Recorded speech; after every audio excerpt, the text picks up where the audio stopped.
What's up, everyone? So I've been thinking about these two concepts that are kind of mirrors of each other, and that is the idea that humans inherently always want more. They always want a bigger house, more money, more land, more experiences, but also because they always want things, they never feel fulfilled. You know, they're never satisfied.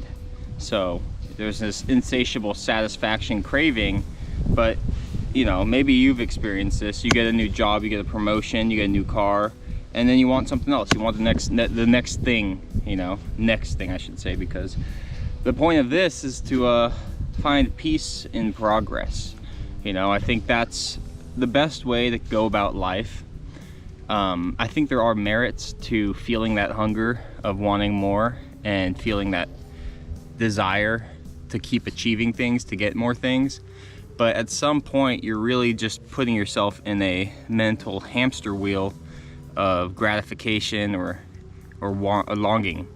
And I've been feeling this a lot recently. I think it's just around like being in a situation of looking for a new job and trying to get to like my next house living situation faster, and it takes time, and it's, you know, it puts me in this state where I'm like fixated on progression and fixated on that emphasized feeling of like I need to get more things, you know, things like, it doesn't have to be physical. Yeah, so you know, it's hard to balance that. It's hard to balance the positive output of, you know, wanting things and never being satisfied with being at peace with the process of, you know, knowing you're never going to get these things. That's the thing. It's the journey that, you know, in a way it's the journey that matters, but it is the end result that matters too. It's just you're always in the journey, and I think that's the illusion. You think that you're, you know, hey, maybe I'm wrong because I'm still in the journey, but maybe there's an end point, you know? Like, I always think of it as I'm trying to get to my roll credits moment. And if you ever watch any movie in like the 90s or the 80s, whenever the movie ends, they drive off and the credits roll, and you know, you see them going farther away. It's like I'm trying to get to my credits roll moment. You know, you're happily ever after.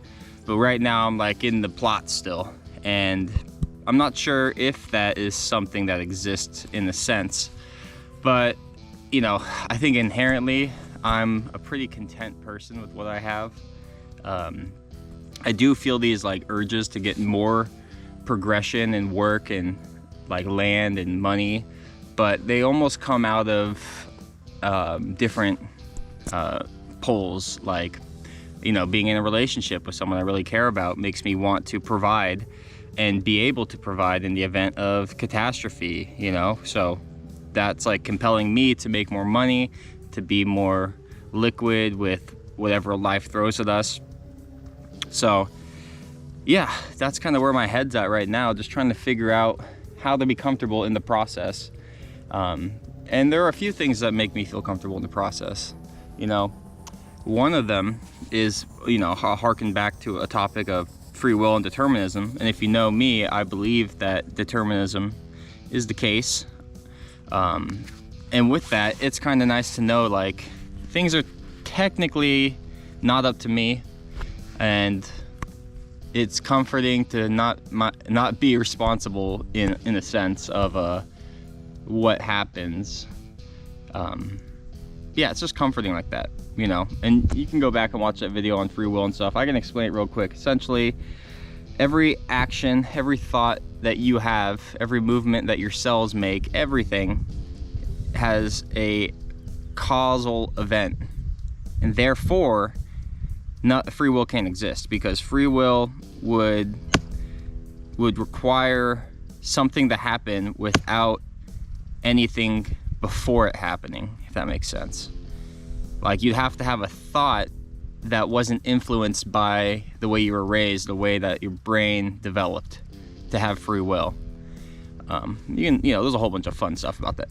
But yeah, so that's kind of where I'm at right now, trying to progress, but not trying to get lost in the sauce of you know, losing sleep over trying to think of ways to make more money, applying to 100 more jobs, all that, you know, and just trying to get back to my roots, be out here a bit, you know.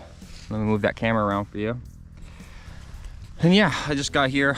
It's a hot one and I'm out of shape, so I'm like feeling it. Pro tip, never buy a family size bag of Ruffles and some wine, because you are gonna feel slimy the next 4 days. And yeah, but I'm out here trying to just reclaim the jumps I haven't done in a while. Still grinding towards some new ones, but I feel like I need someone here who can do them with me to really push me, convince me, you know. It's hard to go in solo, and there's too many excuses. Like I talked about last time I was sitting here, is like the spectrum of like convincing yourself to do things, the marginal gains, you know. A big one of those, like a 5% gain to me doing it, or like a 10% gain to me doing something, is having someone to follow in, someone to bike with. So that's all I have for you today. I'm gonna get to it. You'll probably see that footage on this side of the screen right here. And yeah, enjoy. I will catch you guys in the next one.